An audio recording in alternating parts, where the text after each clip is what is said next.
तो फ्रेंड्स आज हम स्टार्ट करेंगे टेक्निकल सेशन। मतलब इसमें हम पहले आपका कॉन्सेप्ट डिस्कस करेंगे और कॉन्सेप्ट डिस्कस करने के बाद उसके मल्टीपल चॉइस क्वेश्चन भी सॉल्व कराएंगे। इससे दो फायदा होगा, आपका कॉन्सेप्ट भी क्लियर हो जाएगा और मल्टीपल चॉइस क्वेश्चंस को आपको सॉल्व करने में आसानी भी होगी। ठीक है, तो आज का हमारा टॉपिक रहेगा फ्लावर पे। आपको पता है फ्लावर में वेरियस पार्ट्स होते हैं, रिप्रोडक्टिव पार्ट होता है ये प्लांट का। ठीक है, अब इसके हम कुछ इंपॉर्टेंट पार्ट्स के बारे में बात करते हैं। पहली पार्ट बात कर लेते हैं कार्पल की। ठीक, तो ये सब कॉन्सेप्ट आपको क्लियर लेकिन रिवाइज करना जरूरी है। फीमेल रिप्रोडक्टिव पार्ट होता है कार्पल। इसमें क्या क्या पोर्शन होता है? इसमें होता है ये स्टिग्मा होता है। ठीक है, ये पोर्शन आपका स्टाइल होता है। ठीक है, और ये पोर्शन जो अंदर आपका मूव कर रहा है ये वाला पोर्शन ये होता है पॉलन ट्यूब। ठीक है, ये पोर्शन जो है आपका ये होता है ओव्यूल और ये पोर्शन जो होता है ये होता है आपका ओवरी। ठीक है, तो stigma, style, pollen tube, ovary और ओव्यूल मिलकर बनाता है कार्पल। पिस्टल भी कहते हैं इसे। ठीक है, फिर आपका आता है male reproductive part. Male reproductive part होता है स्टेमन। ठीक है, तो फीमेल रिप्रोडक्टिव पार्ट में क्या क्या हो गया? स्टिग्मा हो गया। स्टिग्मा के ऊपर आके पॉलन ग्रेन्स लैंड करते हैं। क्या लैंड करते हैं? Pollen grains. ठीक है, तो पॉलन ग्रेन्स लैंड करने से पॉलिनेशन होता है। वो पॉलन ग्रेन मूव करके ओवरी में जाते हैं। ठीक है, और ओवरी के अंदर फीमेल गैमीट से फ्यूज करके क्या बनता है? जाइगोट। क्या बनेगा? जाइगोट। तो जाइगोट तब बनेगा जब पॉलन ग्रेन्स पहुंचेंगे। तो पॉलन ग्रेन कहां से पहुंचेंगे? मेल रिप्रोडक्टिव पार्ट से। मेल रिप्रोडक्टिव पार्ट आपका क्या है? स्टेमन है। स्टेमन में होता है एंथर और फिलामेंट। एंथर क्या है? ये होता है एंथर और ये है उसका फिलामेंट। ठीक है, यहां से पॉलन ग्रेन निकले। इस प्लांट में दोनों ही एंथर मतलब एंथर फिलामेंट मतलब स्टेमन भी है और कार्पल भी, दोनों में दोनों ही चीजें यहां पड़ी। तो ये बाइसेक्सुअल फ्लावर है। ओके, अब क्या है कि यहां से जब पॉलन ग्रेन इस पे आता है तो पॉलन ग्रेन इस पे पहुंच के यहां से मूव करता हुआ, ये मूव करता हुआ अंदर, यहां से अंदर जाके फीमेल गैमीट से फ्यूज कर जाता है। फ्यूज करने के बाद बनता है जाइगोट और जाइगोट से डेवलप होता है एम्ब्रियो। ठीक है, अब इंपॉर्टेंट चीज क्या हो गई? फीमेल रिप्रोडक्टिव पार्ट में हो गया stigma, style, pollen tube, ovary और ओव्यूल। ठीक है, और मेल रिप्रोडक्टिव पार्ट में हो गया स्टेमन जिसको कहते हैं, हो गया एंथर और फिलामेंट। ठीक है, अब पॉलन ग्रेन फ्यूज किया, बना क्या? जाइगोट। जाइगोट से बना एम्ब्रियो। ठीक है, अब इंपॉर्टेंट चीज क्या है? जो ओवरी होती है, ये ओवरी किसमें डेवलप होती है? देखिए क्वेश्चन बनता है, ओवरी डेवलप होती है फ्रूट में। किसमें डेवलप होती है? फ्रूट में। और ओव्यूल किसमें डेवलप होता है? सीड में। और सीड में क्या होता है? सीड में होता है एम्ब्रियो। ठीक है, तो ओवरी डेवलप हो रही फ्रूट में और ओव्यूल डेवलप हो रहा है सीड में। ठीक है, ऐसे प्लांट जिसमें स्टेमन और पिस्टिल मतलब स्टेमन और कार्पल दोनों प्रेजेंट रहते हैं, ठीक है, एक साथ, जैसे यहां पे प्रेजेंट है, ऐसे प्लांट को कहते हैं बाइसेक्सुअल। ठीक है, मतलब दोनों ही चीजें इसमें पड़ी हुई है। इसका एग्जांपल क्या है? जैसे एग्जांपल भी याद कर लीजिए, क्वेश्चन आ सकता है, रोज है। ठीक है, और कौन सा है? Mustard flower. ठीक है, मस्टर्ड फ्लावर। अभी हम इसके एमसीक्यू भी सॉल्व कराएंगे। ठीक है, और ऐसा प्लांट जिसमें, ऐसा फ्लावर जिसमें या तो स्टेमन प्रेजेंट है और या तो कार्पल प्रेजेंट है, मतलब एक ही चीज प्रेजेंट है, दोनों ही चीज नहीं प्रेजेंट है, तो इस प्लांट को कहेंगे यूनिसेक्सुअल। क्या कहेंगे? यूनिसेक्सुअल। ठीक है, तो आइदर स्टेमन और आइदर पिस्टिल इज प्रेजेंट। ठीक है, तो इसका एग्जांपल अगर आ जाए पूछने के लिए कि यूनिसेक्सुअल का, तो उसका एग्जांपल है पपाया। ठीक है, ये सब याद कर लीजिए। और वाटर मेलन। ठीक है, तो यूनिसेक्सुअल मतलब या तो स्टेमन प्रेजेंट है फ्लावर में या तो कार्पल प्रेजेंट है। जैसे पपाया, वाटरमेलन दोनों प्रेजेंट है, कहते हैं बाइसेक्सुअल, जैसे रोज और मस्टर्ड फ्लावर। तो हमने किसकी बात कर ली? रिप्रोडक्टिव पार्ट्स की। तो रिप्रोडक्टिव ऑर्गन तो फ्लावर ही है। अब उसमें मेल रिप्रोडक्टिव पार्ट हो गया कार्पल और पिस्टिल भी कहते हैं, और फीमेल रिप्रोडक्टिव पार्ट हो गया स्टेमन। स्टेमन में हो गया एंथर और फिलामेंट और कार्पल में हो गया stigma, style, pollen tube. Ovary develop होता है फ्रूट में, ओव्यूल डेवलप होता है सीड में। अब दूसरी बात होती है जो कि रिप्रोडक्टिव में इंपॉर्टेंट रोल प्ले नहीं करते लेकिन जरूरी है, वो है पहला पेटल। पेटल को हम और क्या कहते हैं? पेटल को हम कोरोला भी कहते हैं। ठीक है, कोरोला भी कहते हैं, और ये ब्राइटली कलर्ड होते हैं और एक कलर क्यों होता है? जैसे पॉलिनेशन हो सके। ठीक है, दूसरा होता है सेपल। ठीक है, और सेपल को हम कैलिक्स भी कहते हैं। क्या कहते हैं? कैलिक्स भी कहते हैं। ये सपोर्ट करता है। ठीक है, ये पोर्शन होता है आपका रिसेप्टेकल। क्या होता है? रिसेप्टेकल। अब कंप्लीट फ्लावर क्या होता है? अभी यह बात भी समझ लीजिए। कंप्लीट फ्लावर ये है जिसमें चारों चीजें प्रेजेंट है। क्या क्या प्रेजेंट है? कैलिक्स भी प्रेजेंट है, कोरोला भी प्रेजेंट है, स्टेमन भी प्रेजेंट है, पिस्टिल भी प्रेजेंट है। ये कंप्लीट फ्लावर है। ठीक है, अगर कोई भी चीज मिसिंग है तो इनकम्प्लीट फ्लावर कहलाता है। ठीक है, अब एक चीज और ध्यान रखिए कि कैलिक्स और कोरोला, ठीक है, कैलिक्स और कोरोला मिलके आपको पेरियांथ भी कहते हैं। क्या कहते हैं? कैलिक्स और कोरोला को, देखिए ये सब क्वेश्चंस बनते हैं इसलिए मैं अलग से बता रहा हूं, कैलिक्स प्लस कोरोला को हम मिक्स करके इसको पेरियांथ भी कहते हैं। क्या कहते हैं? पेरियांथ। ठीक है, नॉन रिप्रोडक्टिव पार्ट है।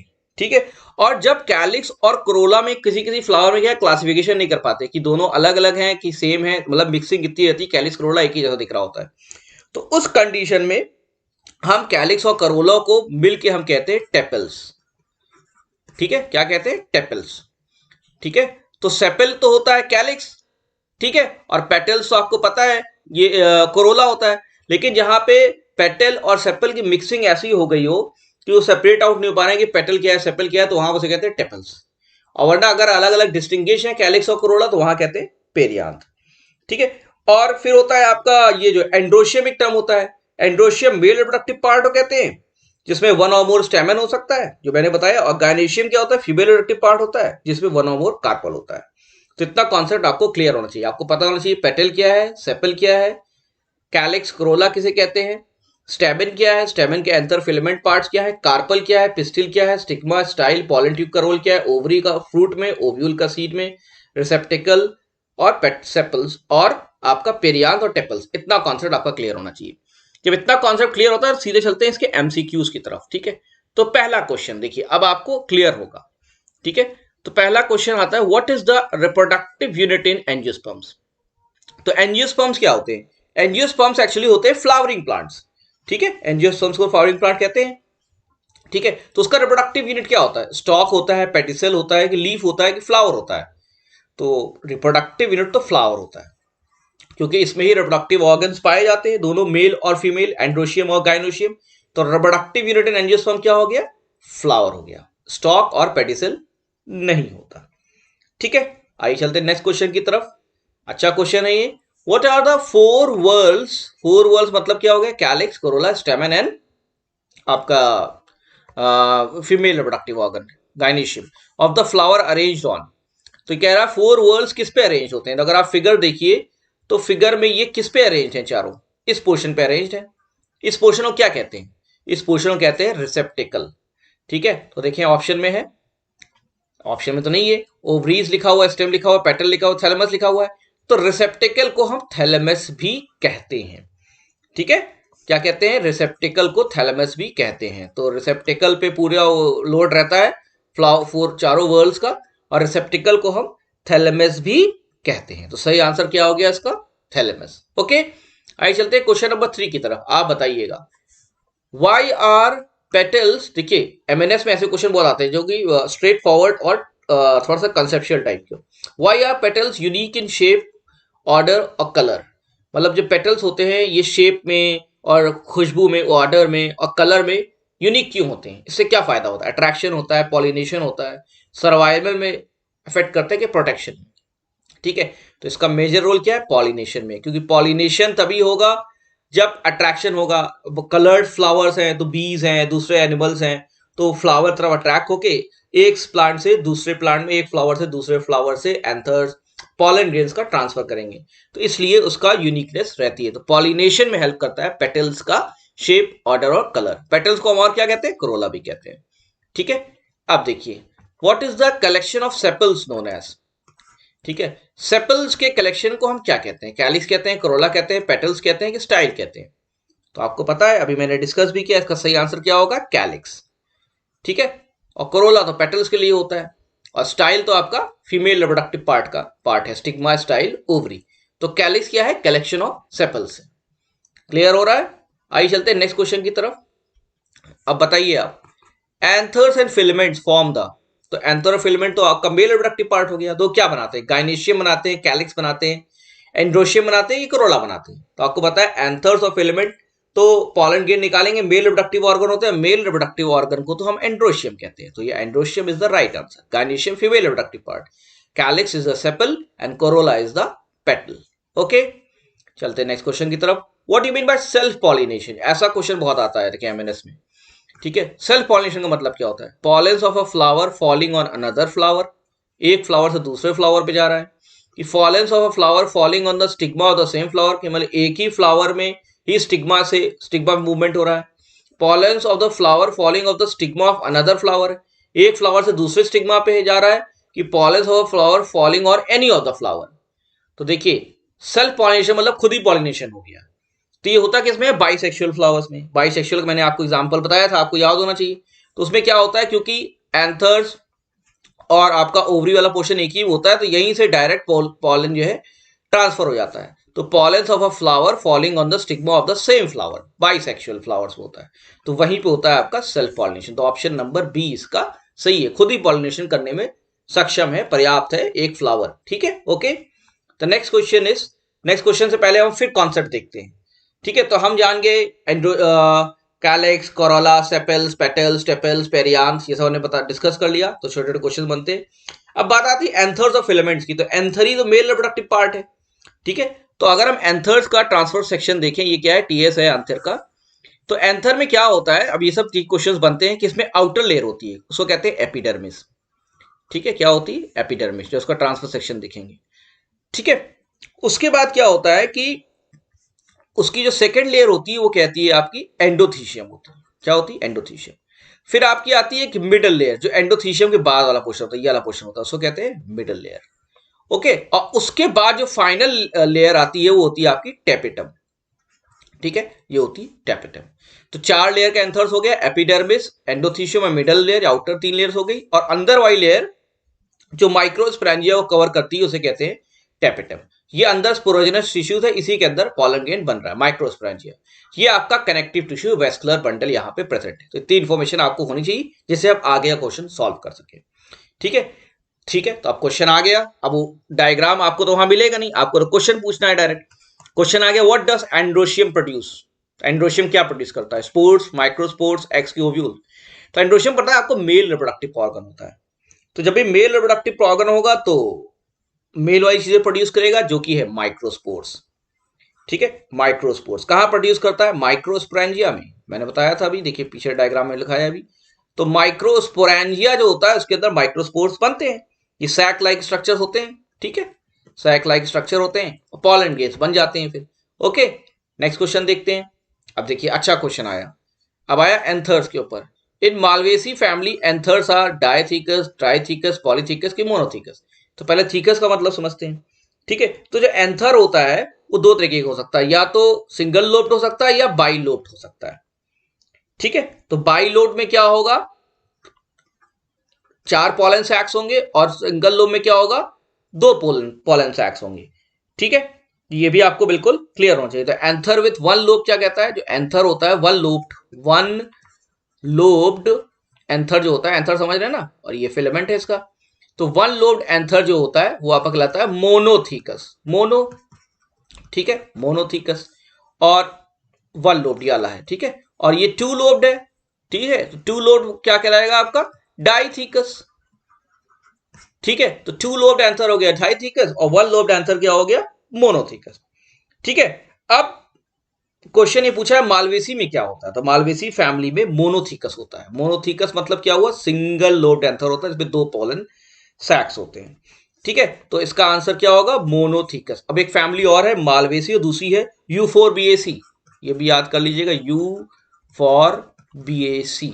तो हर तरीके का क्वेश्चन आपको प्रैक्टिस होनी चाहिए। तो मालवेसी और U4BAC ऐसी फैमिली है जहां पे एंथर्स क्या होते हैं, मोनोथीकस होते हैं, मतलब सिंगल लोब्ड होते हैं, 2 पॉलन सैक्स होते हैं। नॉर्मली वैसे डाइथीकस एंथर्स होते हैं, बाई लोब्ड। ठीक है, ओके। नेक्स्ट क्वेश्चन देखते हैं, क्वेश्चन नंबर 9 देखिए। कह रहा था 2 lobes of the anther are attach together by किस टिश्यू से। ठीक है, तो 2 lobes किस टिश्यू से अटैच होते हैं। तो पहले देखिए हम फर्स्ट डायग्राम में पहले फिर से जाते हैं।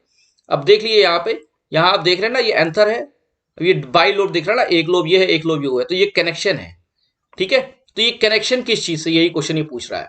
सो द क्वेश्चन इज, आइए देखते हैं क्वेश्चन क्या है। तो क्वेश्चन पूछ रहा है the 2 lobes of the anther are connected by sterile which tissue, spongy tissue, parenchymatous, sclerenchymatous की पेडिसेल। ठीक है, तो उसका सही आंसर क्या है, इसका सही आंसर है 2 lobes अटैच होते हैं पैरेन्काइमेटस टिश्यू से। ठीक है, तो फ्रंट में अटैच नहीं होते हैं, बैक साइड में अटैच होते हैं, और पैरेन्काइमेटस टिश्यू से ये अटैच होते हैं 2 lobes।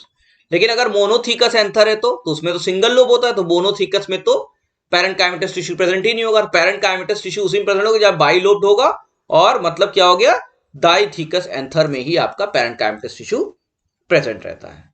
ठीक है, नेक्स्ट क्वेश्चन है, how do the pollen grains break open from the pollen sac. So आपको पता है कि बाइलोब्ड हो या सिंगल लोब्ड हो, होता उसके अंदर पॉलन सैक ही, उसके अंदर पॉलन ग्रेन पड़े हुए हैं, तो यहां से निकलना है इसे। ठीक है, तो मैंने ट्रांसफर सेक्शन आपको दिखाया था, ये देख लीजिए फिर से ट्रांसफर सेक्शन, ये बहुत इंपॉर्टेंट है। तो पॉलन सैक्स अंदर, इसके अंदर पॉलन ग्रेन्स पड़े हुए हैं, अब इनको निकलना है, तो कहां से निकलेंगे। ठीक है, तो इसको कहीं से फटना पड़ेगा, ये भी पोर्शन होता है, इस पोर्शन को हम स्टोबियम कहते हैं। ठीक है, अब ये बात हो रही है कि कहां से वो टूट के निकलेगा। ठीक है, तो अलोंग द कनेक्टिव टिश्यू होता है, लाइन ऑफ डेहिसेंस होता है, कि ग्रूव्स होता है, कि क्रैक होता है। तो how do the pollen grains break open from the pollen sac. So सही आंसर इसका क्या है, सही आंसर है लाइन ऑफ डेहिसेंस, यहीं से डेहिसेंस होता है। इस फिनोमिना को भी डेहिसेंस कहते हैं, टूट के पॉलन सैक्स निकल जाएंगे, तो वहां से ब्रेक होगा और पॉलन ग्रेन्स यहां से बाहर निकल जाएंगे, और उसके बाद लैंड करेंगे कहां पे, फीमेल रिप्रोडक्टिव ऑर्गन में, मतलब स्टिग्मा पे। ठीक है, तो this is the line of dehiscence. Next question, what are pollen sacs called. मैंने क्वेश्चन बता भी चुका हूं, क्योंकि मैं पढ़ा चुका हूं तो आपको क्लियर होगा। पॉलन सैक्स को क्या कहते हैं, फिर वही आंसर है कि पॉलन सैक कहते हैं, मतलब पॉलन सैक्स तो यहाँ नहीं होना चाहिए, माइक्रोस्पोर्स कहते हैं, माइक्रोस्पोरेंजिया कहते हैं, कि ओव्यूल कहते हैं। सही आंसर क्या है, सही आंसर है माइक्रोस्पोरेंजिया, माइक्रोस्पोरेंजिया कहते हैं। ठीक है, तो ये क्या, ईच एंथर पता है आपको, दो लोब होते हैं। ठीक है, तो दो माइक्रोस्पोरेंजिया होते हैं। सिंगल माइक्रोस्पोरेंजिया किसमें पाया जाता है, एक क्वेश्चन ये आता है कि सिंगल माइक्रोस्पोरेंजिया किसमें पाया जाता है। इसका मतलब क्या हुआ, सिंगल माइक्रोस्पोरेंजिया का मतलब क्या हुआ, तो एंथर में क्या होता है कि दो लोब होते हैं। ठीक है, तो बाई लोब होते हैं, और हर लोब में दो माइक्रोस्पोरेंजिया होते हैं। लेकिन एक ऐसा भी होता है फ्लावर जिसके अंदर लोब के अंदर सिंगल माइक्रोस्पोरेंजिया प्रेजेंट होता है। तो ये क्वेश्चन अच्छा है, अब पूछ लिया जाए कि ऐसा कौन सा फ्लावर जिसमें सिंगल माइक्रोस्पोरेंजिया प्रेजेंट होता है लोब में, तो उसका एग्जांपल क्या है, उसका एग्जांपल है वॉल्फिया। ठीक है, वॉल्फिया जो फ्लावर है आपका, इसमें सिंगल माइक्रोस्पोरेंजिया प्रेजेंट होता है। तो कई क्वेश्चन देखिए कवर हो रहे हैं, तो यहाँ पे आपका कॉन्सेप्ट भी क्लियर हो रहा है, आपका एमसीक्यू भी सॉल्व हो रहा है, और एक क्वेश्चन से कई क्वेश्चन बन रहे हैं। ठीक है, तो अगर आपका कॉन्सेप्ट क्लियर होता है तो आपको प्रॉब्लम सॉल्विंग में आसानी होती है, और एक क्वेश्चन से मैं कई क्वेश्चंस बना के आपको समझाने की कोशिश भी करता हूं, बाकी मेहनत आपको करनी पड़ती है। ठीक है, आइए देखते हैं नेक्स्ट क्वेश्चन क्या है, what is the young anther made up of. तो एंथर है, फास्टर डिवाइडिंग है, कौन सा दिमाग लगाइए, एंथर है, फास्टर डिवाइडिंग है, तो किस सेल का बना होना चाहिए, आपके दिमाग में खुद होना चाहिए, मेरिस्टेमेटिक होनी चाहिए, पैरेंकाइमा होना चाहिए, पोर सीड, किसका बनाना चाहिए। तो आपको पता है मेरिस्टेमेटिक सेल नाम ही काफी है, फास्टर डिवाइडिंग सेल होते हैं मेरिस्टेमेटिक यंग सेल्स, बिल्कुल। तो मेरिस्टेमेटिक सेल का यंग एंथर बनाना था, क्योंकि वो डिवीजन करना है, उसको बनाना है तुरंत पॉलन ग्रेन, मेरिस्टेमेटिक सेल का बना रहता है। ठीक है, अब देखिए क्या क्वेश्चन, मैं बता चुका हूं इसका answer, region of the anther where the dyads occur. तो एंथर का कौन सा ऐसा रीजन होता है, ट्रांसफर सेक्शन मैंने दिखाया था ना अभी, तो मैंने पूछा था कि कौन सा ऐसा रीजन होता है जहां पे डाइसेस होता है, लाइन ऑफ डाइसेस होता है, लेकिन उस क्या कहते हैं, उसे कहते हैं एच कहते हैं, फिलामेंट कहते हैं, स्टोबियम कहते हैं, टेपेटम कहते हैं। तो टेपेटम तो आपको पता है इनर मोस्ट लेयर, मैंने अभी बताया भी था, वो ओरिजिन होता है स्टोमियम, मैंने बताया था ना स्टोमियम, स्टोमियम के पास से डाइसेंस होता है। तो सही आंसर क्या होगा इसका, स्टोमियम से ब्रेकेज होता है, लाइन ऑफ डाइसेंस स्टोमियम के पास होता है। अब देखिए क्वेश्चन ही बता चुका हूं, inner most layer of anther क्या होती है। तो चार लेयर वहां होती है, मैंने बताया था, एक बाहर की एपिडर्मिस थी, फिर क्या थी, एंडोथीशियम थी, मिडल लेयर थी, इनर मोस्ट की जो माइक्रोस्पोरेंजिया कवर कर रही थी वो क्या थी, टेपेटम थी। तो सही आंसर क्या होगा इसका, टेपेटम। ठीक है, तो इसका सही आंसर क्या है, टैपेटम। तो चार लेयर होती है, एपिडर्मिस, एंडोथीशियम, मिडल लेयर और टैपेटम। तो inner most layer is the tapetum. अभी क्वेश्चन पूछ रहा, how does the outer three layers help the young anthers. तो बाहर की तीन लेयर जो है, एंडोथर्म एंड एपिडर्मिस, एंडोथीशियम और मिडल लेयर, बाद में टैपेटम है। तो ये तीनों लेयर्स का क्या फंक्शन है बाहर का, ऑस्मोसिस में हेल्प करता है, एक्टिव ट्रांसपोर्ट में, न्यूट्रिएंट्स वाटर की प्रोटेक्शन में हेल्प करता है।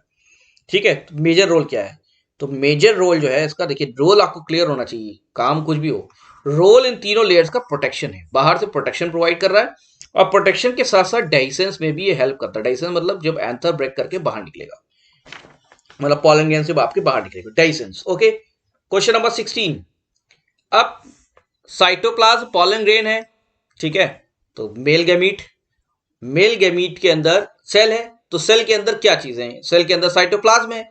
तो साइटोप्लाज्म में किस चीज में रिच होता है पॉलन ग्रेन्स का, स्टार्च में, प्रोटीन्स में, विटामिन्स में, कि मिनरल्स में। अच्छा क्वेश्चन है, किसमें रिच होता है? ठीक है, तो रिच होता है स्टार्च में। किसमें रिच होता है? स्टार्च में। स्टार्च के साथ साथ यहां पे इसमें अनसैचुरेटेड ऑयल भी होता है। क्या होता है? Unsaturated oil. तो cytoplasm of anther are rich in starch as well as unsaturated oil. ठीक है, अब क्वेश्चन यहां पे आता है कि अनसैचुरेटेड ऑयल का क्या रोल है। बहुत अच्छा क्वेश्चन बनता है।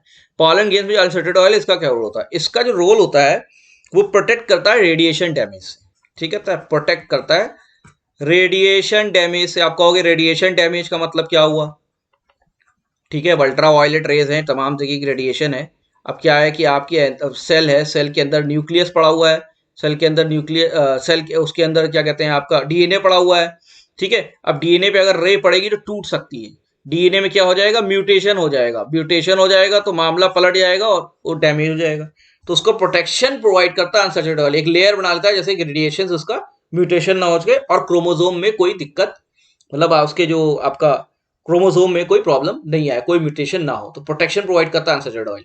तो cytoplasm of the pollen grains are rich in starch and unsaturated oil जो प्रेजेंट होता है वो प्रोटेक्ट करता है किससे? रेडिएशन से। और रेडिएशन क्या करेगा? रेडिएशन म्यूटेशन कॉज कर देगा। म्यूटेशन जाएगा अंदर और तोड़ देगा डीएनए को, या उससे म्यूटेशन कर देगा, उसका नेचर चेंज जाएगा, तो पॉलन ग्रेन का अस्तित्व नहीं रह पाएगा। तो अस्तित्व मेंटेन रखने के लिए म्यूटेशन नहीं होना चाहिए। रिलेटेड हम पूरा क्वेश्चन कवर कर रहे हैं। ठीक है, क्वेश्चन आ रहा है पहुंचते पहुंचते हम कहां पहुंच गए? पॉलन ग्रेन पहुंच गए। ठीक है, तो हम एंथर पहुंचे, एंथर से पॉलन ग्रेन। अब पॉलन ग्रेन जो होता है, ठीक है, यही जाके पॉलिनेशन करेगा। तो जो पॉलन ग्रेन खुद होता है उसकी वॉल किसकी बनी रहती है? Wall of pollen grain is called as, उसको क्या कहते हैं? स्पोरोपॉलिन, स्पोरोडर्म, स्टोमियम की टेपेटम। ठीक है, तो इसका सही आंसर क्या है? इसका सही आंसर है स्पोरोडर्म। ठीक है, स्टोमियम मैं बता चुका हूं पहले, यहां से लाइन ऑफ रेजिस्टेंस होता है। टेपेटम जो है इनर मोस्ट लेयर होती है एंथर की। ठीक है, पॉलन ग्रेन की जो आउटर वॉल होती है, पॉलन ग्रेन की जो वॉल होती है वो होती है स्पोरोडर्म होती है। ठीक है, इसमें भी दो लेयर होती है।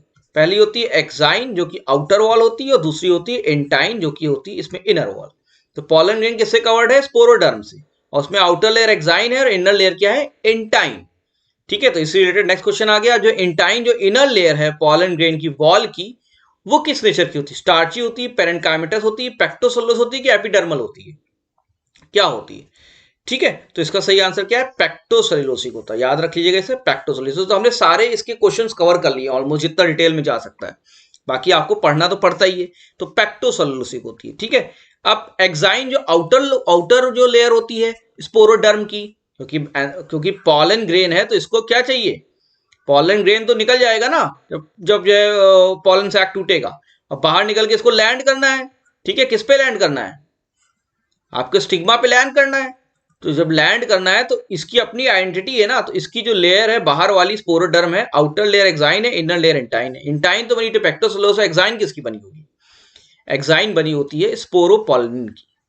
ठीक है, ये टर्म होता है। तो स्पोरोडर्म तो outer layer, sporoderm is a wall, outer layer is exine made up of sporopollenin and inner layer is intine made up of pectocellulose. Sporopollenin outer layer में क्या होता है? ये इनर्ट होता है, बिल्कुल इनर्ट, मतलब किसी से रिएक्ट नहीं करेगा। इनर्ट होने से क्या फायदा होगा कि ये प्रोटेक्शन प्रोवाइड करेगा। अब पॉलन को अकेले ही बाहर टहलना है, तो उसकी जब आउटर लेयर एक ऐसी चीज से बनी रहेगी स्पोरोपॉलिन से, उसकी जो स्पोरोडर्म की आउटर लेयर जो एक्साइन है स्पोरोपॉलिन से बनी रहेगी, तो इनर्ट रहेगी, तो बाहर किसी चीज से रिएक्ट नहीं करेगी, तो वो प्रोटेक्शन प्रोवाइड करेगी। तो एक तरीके से स्पोरोपॉलिन जो आउटर लेयर है स्पोरोडर्म की, वो प्रोटेक्शन प्रोवाइड करती है, क्योंकि केमिकली वो इनर्ट होती है। और अंदर वाली लेयर इंटाइन होती है जो कि पेक्टोसेलुलोस बनी रहती है, तो इसमें एंजाइमेटिक रिएक्शंस भी होते हैं। Last question for the day, palynology किसे कहते हैं? ठीक है, व्हाट इज पैलिनोलॉजी? याद रखिएगा, PALY है palynology. Study of internal morphology of pollens की study of anthers, study of external morphology of pollens की स्टडी ऑफ यंग पॉलेंस। तो बहुत ही टिपिकल क्वेश्चन है, सभी आंसर सही लग रहे हैं, क्योंकि यहाँ पे इंटरनल मॉर्फोलॉजी कही है, कहीं एक्सटर्नल मॉर्फोलॉजी कही है, एंथर्स की बात कर ली, पॉलेंस की बात कर ली। तो इसका सही आंसर क्या है? सही आंसर आपको पता होना चाहिए, सही आंसर है एक्सटर्नल मॉर्फोलॉजी ऑफ पॉलेंस। तो पॉलेंस की स्टडी नहीं है, ठीक है, क्योंकि टर्म क्या है? एंथर्स की स्टडी नहीं है, इंटरनल भी नहीं है, एक्सटर्नल मॉर्फोलॉजी की जब स्टडी होती है पॉलेंस को, तो स्पेसिफिकली इसको पैलिनोलॉजी कहते हैं। और पॉलन की एक्सटर्नल मॉर्फोलॉजी स्टडी होती है, इससे पता चलता है कि जीनस क्या है, स्पीशीज क्या है, किस प्लांट का उसका नेचर क्या है। तो जीनस, स्पीशीज, उसका नेचर पता करने के लिए हम पैलिनोलॉजी टाइप की स्टडी करते हैं, इसमें external morphology of pollen study करते हैं, ना कि पॉलन को। ठीक है, तो उसका स्पेसिफिक पर्पस है एक्सटर्नल मॉर्फोलॉजी को स्टडी करना। तो फ्रेंड्स, हमारे थे आज के क्वेश्चन, हमने कोशिश की है कि आपका कॉन्सेप्ट भी क्लियर करें और एमसीक्यू भी कवर करें। तो अगर आपको हमारा चैनल अच्छा लगता है तो जरूर हमारे चैनल को सब्सक्राइब कर लिए, हमारे लिए मोटिवेशन बनिए, हमारे वीडियोस को